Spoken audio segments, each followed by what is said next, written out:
అందరికీ జై భీమ్.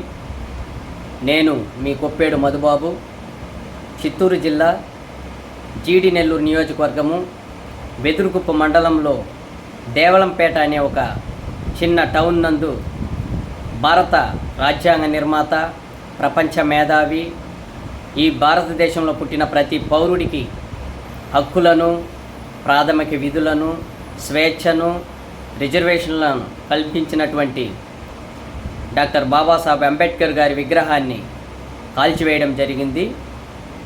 ఈ కాల్చివేసినటువంటి ఘటనకు సంబంధించి జీడి నెల్లూరు ఎమ్మెల్యే విఎం థామస్ గారు మరియు పూతలపట్టు నియోజకవర్గ ఎమ్మెల్యే మురళీమోహన్ గారు, అంటే ఇరువురు కూడా ఒక ఎస్సీ నియోజకవర్గానికి చెందినటువంటి ఎమ్మెల్యేలు.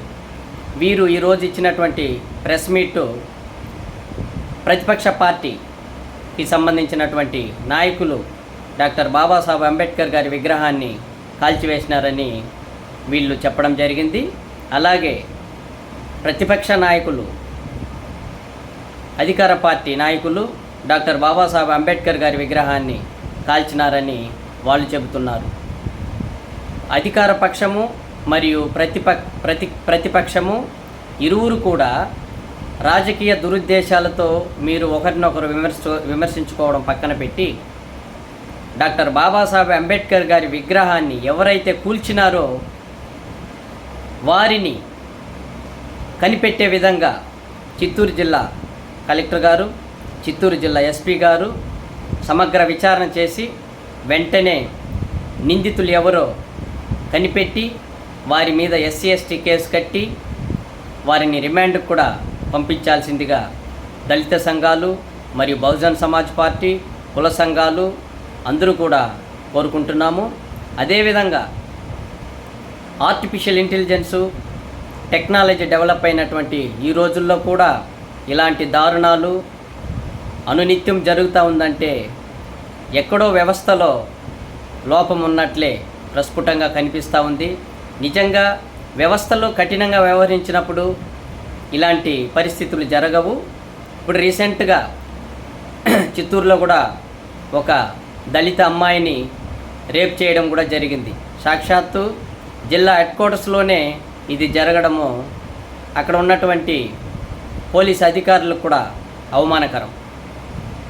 ఏది ఏమైనప్పటికీ డాక్టర్ బాబాసాహెబ్ అంబేద్కర్ గారి విగ్రహాన్ని కాల్చినటువంటి వారిని మా దళిత సంఘ నాయకులు, బహుజన్ సమాజ్ పార్టీ మరియు ఇతర కుల సంఘాలు కూడా పోలీసు వ్యవస్థ మీద తీవ్రమైనటువంటి అనుమానాన్ని వ్యక్తపరుస్తున్నాం. ఎందుకంటే ఎవరైతే కాల్చినారో ఆ నిందితులు పోలీసులకు తెలుసు అనేది మా యొక్క అనుమానం.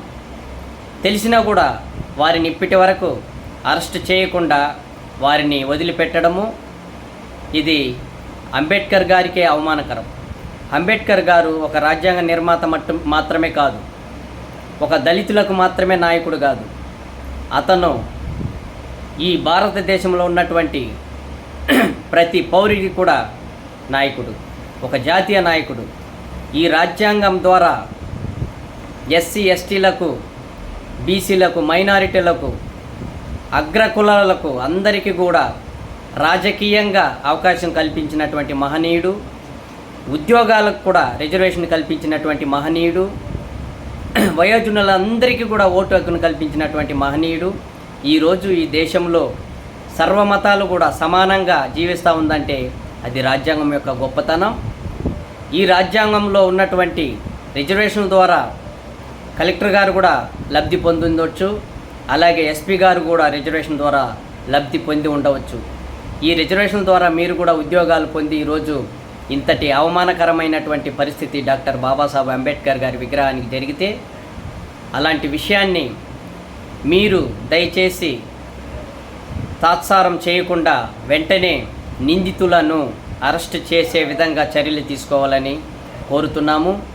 మరియు ఈ రాష్ట్ర ప్రభుత్వానికి కూడా నా విజ్ఞప్తి, ఈ రాష్ట్రంలో ఉన్నటువంటి అంబేద్కర్ గారి విగ్రహాలు ఎక్కడైతే ఉందో అక్కడంతా కూడా సీసీ కెమెరాలు అమర్చి అతని యొక్క విగ్రహాలను ప్రొటెక్ట్ చేయాల్సినదిగా కూడా బహుజన్ సమాజ్ పార్టీ ద్వారా కోరుకుంటున్నాము. అలాగే ఇది శాంతి భద్రతలకు విఘాతం కలిగించకుండా ఇది ఇలాగే కొనసాగితే నిందితులను అరెస్ట్ చేయకుండా నెగ్లిజెంట్ చేస్తే మాత్రం ఈ రాష్ట్రం మొత్తం మీద ఉన్నటువంటి దళిత సామాజిక వర్గము మరియు బహుజన్ సమాజ్ పార్టీ, దళిత సంఘాలు, కుల సంఘాలు అందరూ కూడా ఉద్యమించే పరిస్థితి ఉంటుంది. అధికార పార్టీకి సంబంధించినటువంటి నాయకులు కావచ్చు, ప్రతిపక్ష పార్టీకి సంబంధించినటువంటి నాయకులు కావచ్చు, వాళ్ళు ఏ సామాజిక వర్గానికి చెందిన వారైనా కూడా అంబేద్కర్ గారి విగ్రహాన్ని కూల్చినటువంటి విషయంలో మాత్రం వాళ్ళు నిందితులే. వాళ్ళను వెంటనే అరెస్ట్ చేసి ఎస్సీ ఎస్టీ కేసు కట్టి వారిని రిమాండ్కు పంపించాల్సిందిగా కోరుకుంటున్నాము. జై భీమ్, జై భారత్.